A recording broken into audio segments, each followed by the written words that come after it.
In the dawn of human memory, the earth was shaped by waters beyond imagining. Tribes thrived along rivers, unaware that the waters they depended on could one day betray them. Ancient skies warned of storms far greater than the people had ever seen. Waters rose, first gently, then with a force no tribe could resist. Families fled to the high ground, clutching what little they could save. In their terror, stories were born of angry gods and a world drowning beneath the sky. The floods swept across valleys and plains, reshaping the land itself. Only those who climbed the heights survived to tell of the deluge. For days and nights, the waters ruled, swallowing the memory of the world before. When the waters withdrew, a changed earth lay before the survivors, strange, fertile, and broken. In their terror, stories were born of angry gods and a world drowning beneath the sky. The living searched the waters for food, for kin, for hope. The elder wept, calling the flood the wrath of forgotten gods. From distant ridges, other survivors came, drawn to the fire of life. In the firelight, they swore to endure, though the flood had taken all. The healer dreamed of waters rising again, and of the earth trembling. The hunter kept watch, fearing the waters would return.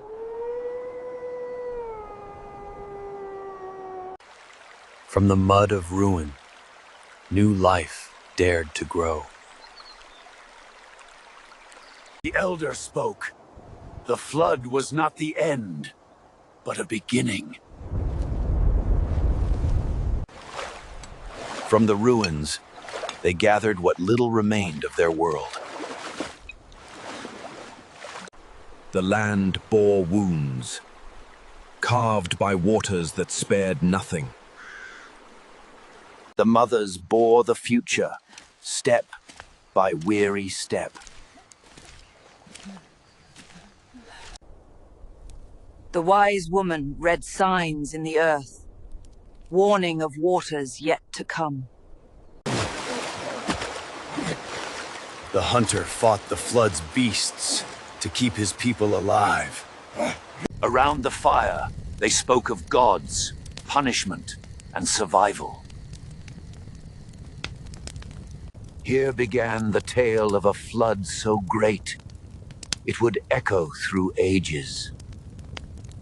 The tribe hunted once more, on ground reshaped by waters.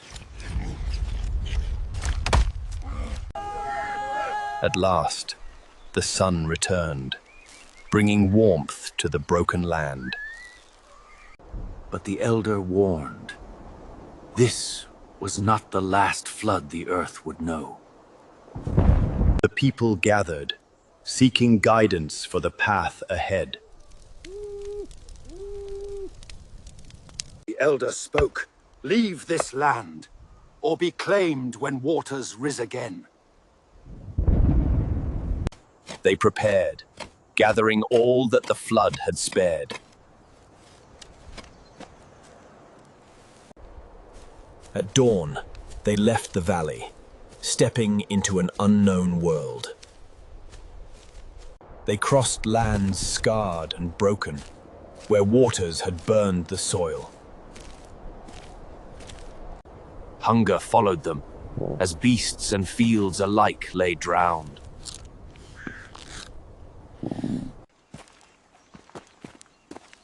Yet hope glimmered in the hills, where new valleys promised life. The wise woman spoke of waters past, and of more yet to come. The hunter swore his life to shield the people from ruin. Thus the flood became story, carried from fire to fire, across the generations. On safer ground, they built again, fearing the water's return. They pressed seeds into the earth, praying it would feed them once more. At last, the earth gave food, and the tribe rejoiced. The elder taught, "Never forget the waters, for they shape the world." The hunter brought back meat, proving the earth still held gifts. The wise woman marked them, binding their lives to earth and sky. Yet on the horizon, storms gathered, as if to test their hope. When seabirds fled the coast, they knew the waters might rise again. The sky turned heavy, as though it remembered the old rage of waters. The wise woman warned. The floods were not finished with them. The hunter prepared, as though stone and wood could stand against water. The mother held her child, praying the waters would spare them. Then came the rains, fierce and endless, drowning flame and earth alike. The waters rose again, merciless, as if to erase memory itself. They fought the flood with bare hands, clinging to wood and will. The elder cried to the heavens, demanding mercy for his people. But the child saw wonder where others saw doom.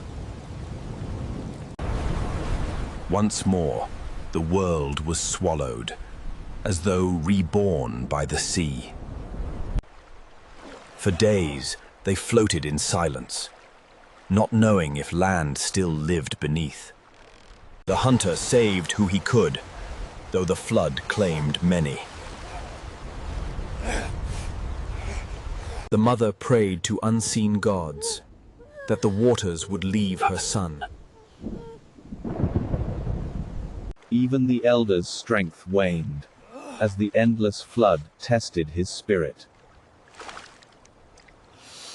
At last, the storm's rage faltered, and light touched the waters again.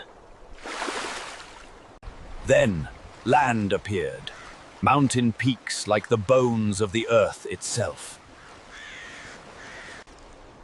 They climbed higher than ever before, seeking ground the waters could not reach.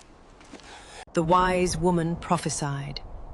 This was no tale of one tribe, but of all mankind. From that day, the world was never the same, and the story of the floods would endure. The child planted hope, where only stone and memory remained. Scarred, yet unbroken, they endured upon the mountain's crown. The elder gave his staff to the hunter, passing on his burden of memory. They mourned the elder, whose voice would now echo only in story. The hunter rose as leader, guiding them toward lands reborn. They descended from the heights, seeking new homes upon fresh earth. From the child rose a song, light against the shadow of the flood.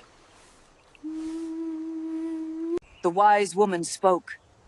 Tell this story, so all who come after will remember. Thus was born the first great myth, the flood that shaped all memory. From that age to ours, the flood endures, in story, in stone, in the silence of the earth.